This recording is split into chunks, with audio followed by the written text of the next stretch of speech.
Let's get across the market open. Scott Phillips joining from the Motley Fool. Scott, happy Friday to you. The end of a week, of course, dominated locally by the banks with their updates. What have you looked at this week? Andrew, g'day. Yeah, it's a really big week for the banks in particular. And what was fascinating was, firstly, the dollar values of the profits they made. Westpac 6.9 billion, NAB 7.1. It's a nice $14 billion for two of the big four banks. The most striking number, I suppose, not overly surprising, but notable, is the lack of growth. I think Westpac was down 1%. NAB said they were up 1% underlying, but off by 2.9% at the bottom line, statutory profit reduction. It's very much a story of cost inflation. And so when we talk about inflation a lot from a consumer perspective, and that's kind of where most of us feel it, the cost inflation facing these businesses is really material.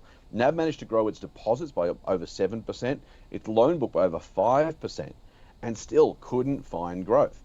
And this is the real challenge. We talked about with retailers like Woolies, for example. Yes, everyone's having to put up with inflation, but if you can't get revenue growth in excess of that inflationary impost on your costs, you really are going to struggle. And it's kind of it's been an ongoing theme for maybe 18 months now for the banks. CBA has for a long time been the standout, but the others have just absolutely muddled through, trying desperately to find some way to grow, and they just can't do it. So we saw the share prices fall earlier this week. No surprise there either. NAB was down 3.3% on the day. Very much a story, I think, of just investors saying, well, what am I paying these prices for? If you guys can't find growth, I'm not going to pay premium prices for the banks. And that's kind of the challenge that they're facing. Kind of the question for shareholders too is, what do you do in a situation where, yes, the dividends are lovely, but you're not getting growth? Either it's going to come down the pike at some point, or you have to reevaluate how much you're going to pay for some of these businesses. All right. In contrast, what have we seen with Macquarie, which is out today? So two separate things from Macquarie. I'll go back to Monday, then we'll come back to today. They released numbers on, I think it was Monday or Tuesday. Their loan book, speaking of loan books, grew 22% year on year.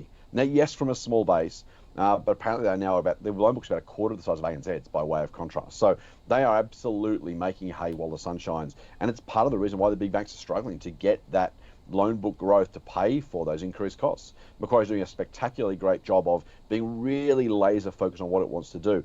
It's effectively the Aldi of the banking sector, right? It's basically, well, hang on, we're going to enter this market, and they've been around for a while, but we're going to really push hard here. And we're going to do it in a way that suits us. So we're not going to have branches, because who wants those? We're not going to offer a million different products. We're going to only focus on the very, very, very best risks. Why? Because we're going to offer a lower interest rate, because we're not having to cover the bad debts from others who don't repay their loans. And so they've just done a really, really smart job. They've said, what do we do specifically? Like Aldi. You go to Aldi, you get one tomato sauce, take it or leave it. With Macquarie, they said, well, actually, this is what we do. Great app, online and phone access, a couple of products, a deposit product, a couple of loan products. That's kind of it. It's not quite that simple, but it's not far off it. Contrast that with the big banks that are, frankly, pretty bloated. They've got branch networks they would love to close many of, but of course the community and political pressure won't let them. So they're kind of fighting with one hand tied behind their back to some degree.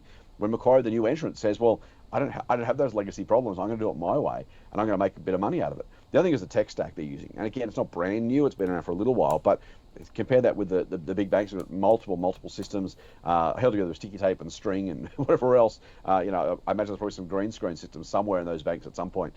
So it's just, it's the benefit of being the innovator, being the disruptor.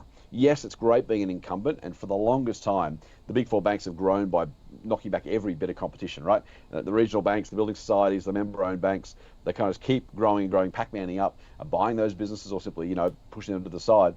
But when Macquarie turns up with enough money, enough nous, enough intent, and a really specific and clever business, then they do really well. And that's the big bank's challenge right now, is how do you grow in a market where your competitors, your Aldi-like competitors, have an advantage in those niches they're targeting.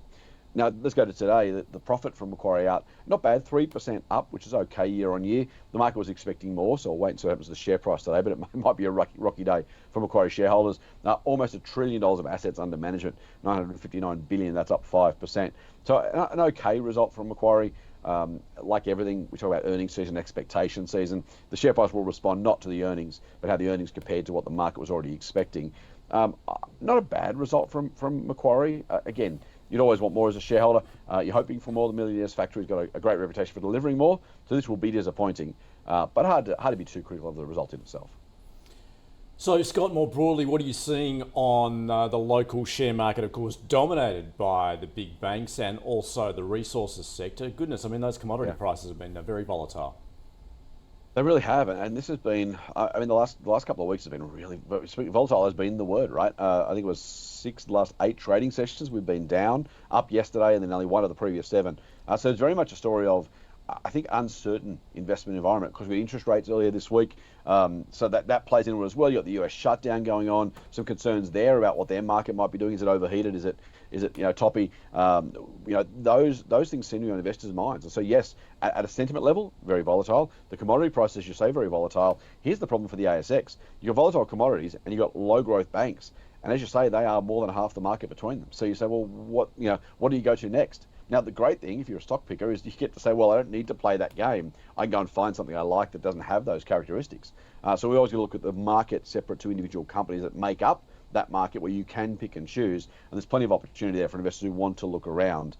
That being said, the market is still near all-time highs, not as high as it has been, but pretty close to that. And so it does behove us to just be a little bit careful about what you're paying for what businesses. Make sure you're paying a decent price, not getting carried away with the optimism that had been in the place. I'm an optimist by nature. You know that, Andrew. I love being an optimist when there's pessimists around. When everyone's optimistic, I'm a little bit nervous. So, look, a bit of volatility recently. I suspect that's not going to change anytime soon. As the shutdown continues, will the Fed or won't the Fed cut rates next time? Try and work out Australian inflation. There's lots and lots to think about, and that's keeping investors on the hair trigger, but also keeping share prices pretty volatile.